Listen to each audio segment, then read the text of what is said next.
Hey, I'm Josh Hawkins. Welcome to episode 117 of Opening Up the Gospels.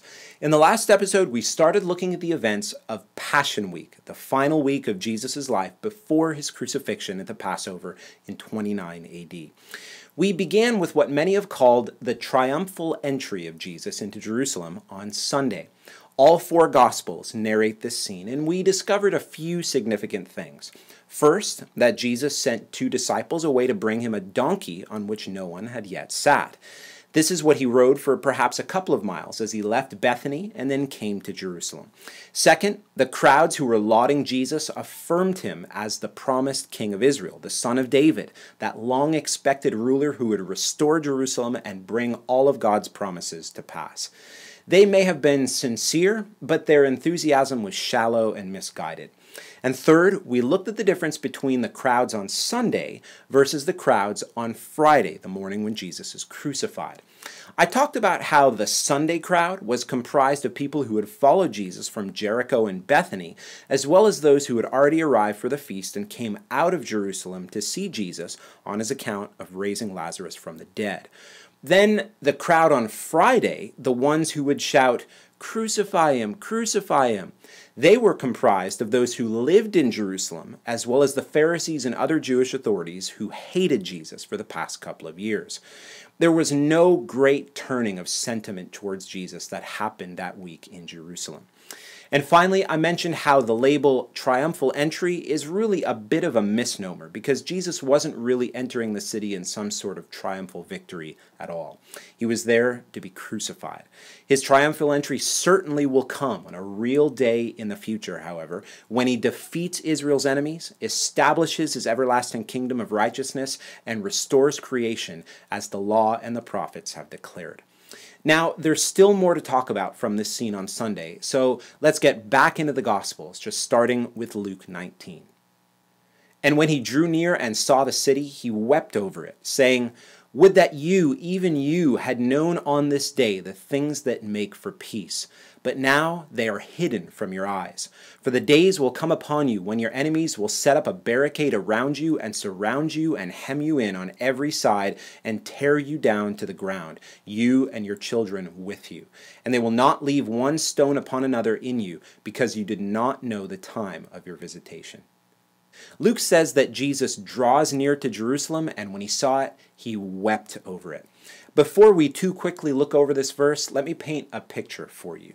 The path to Jerusalem from the east was not a wide paved roadway. The terrain was rocky, narrow, and winding, and the Mount of Olives, which is probably more like what we would call a large hill, is what blocks the view of Jerusalem on the approach. Olive trees and fig trees dot the landscape and line the path. Check out this short quote from Alfred Edersheim in his book on the life of Christ. "Gradually, the long procession swept up and over the ridge where first begins the descent of the Mount of Olives towards Jerusalem. At this point, the first view is caught of the southeastern corner of the city. The temple and the more northern portions are hid by the slope of Olivet on the right. What is seen is only Mount Zion. At that time it rose, terrace upon terrace, from the palace of the Maccabees and that of the high priest, a very city of palaces, till the eye rested in the summit on that castle, city, and palace, with its frowning towers and magnificent gardens, the royal abode of Herod, supposed to occupy the very seat of the palace of David." Imagine the crowds, the pilgrims from all over following, and the crowds from Jerusalem coming out to see Jesus. They all want to get closer and just get a glimpse of him, having heard so many astonishing things about him. Now the path dips and rises once again up to a ridge where in an instant the entire city of Jerusalem just bursts into view. And it was probably here where Jesus' outward demeanor changes almost instantly. Think about it. The crowds are festive. They're throwing down their cloaks and waving palm branches, and they're shouting with excitement.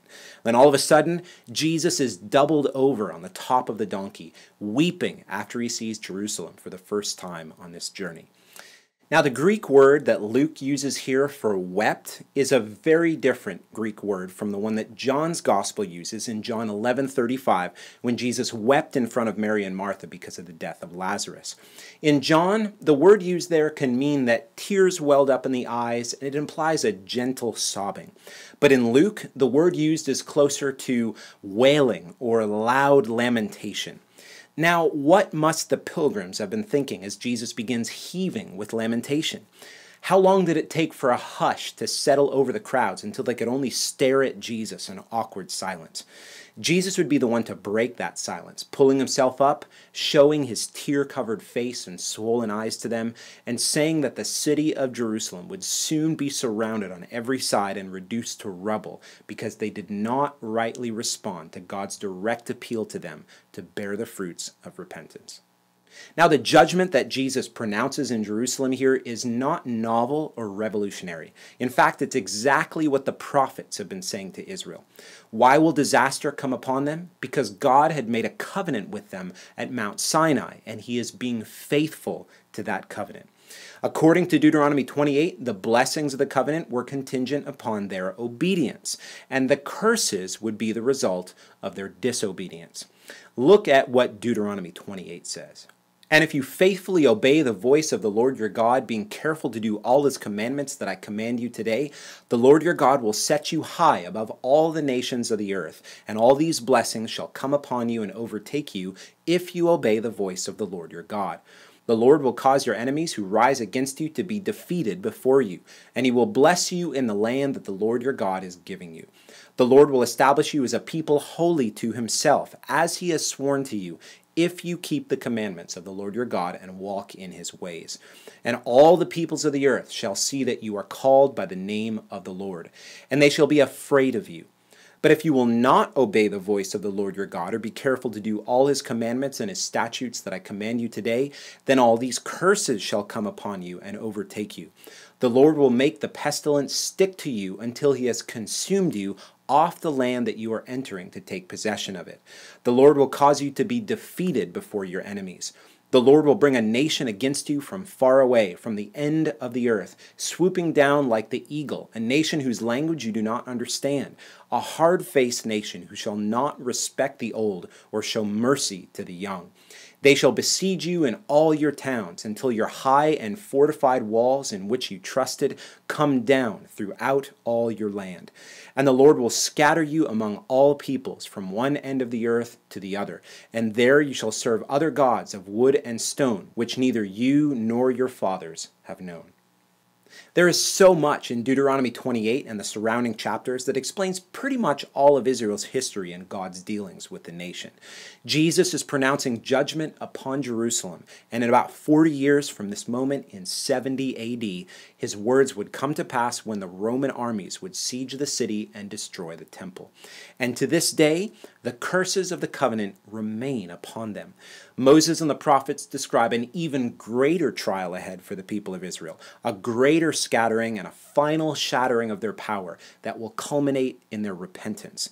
Then and only then will the humble king who rode on a donkey to the Mount of Olives return on a white horse to split that same mountain in two, to defeat his enemies, to restore the nation, and enact all of God's promises. Now Jesus would have entered the city from the east, since the Mount of Olives and Bethany was to the east, and thus would have likely entered in through the Susa gate on the eastern wall, which opened directly into the temple courts. It would have been later on in the day at this point. Mark's gospel tells us a little more. And he entered Jerusalem and went into the temple, and when he had looked around at everything, as it was already late, he went out to Bethany with the 12. So Jesus went into the temple and looked around at everything. Now, I don't think we should understand this as Jesus just going in to hang out with people or just see the marble and gold in the temple. I believe there's far more than just a simple curiosity going on here. Remember, almost 2 years ago to the day, Jesus had come into the temple and overturned the tables of the money changers and drove out those who sold the animals. We looked at that event from John 2 back in episode 49. And this Passover feast in 29 AD is the first one that he's been to since the beginning of his public ministry. Because as I've talked about back in episode 79, he didn't attend the feast in Jerusalem in 28 AD. So I believe Jesus is coming into the temple to see if anything has changed, to see if the people there had actually borne the fruits of repentance. So this looking around at everything is a careful searching and examining and a judging. Had the temple system and the leadership changed at all? Was there any evidence of repentance? Unfortunately, there was none. Jesus spoke a parable back in Luke 13 that I think is applicable here. And he told this parable.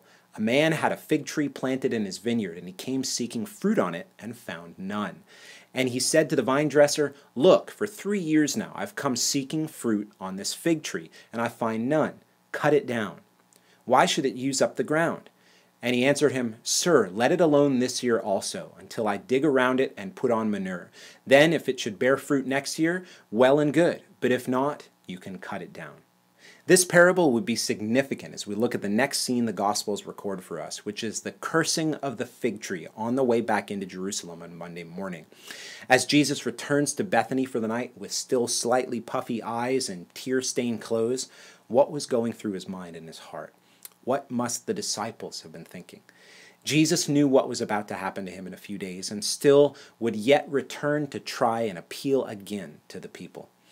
We'll continue looking at Passion Week in the next episode, so be sure to come back then. In the meantime, you can find all the past episodes in this series on my website, www.joshuahawkins.com.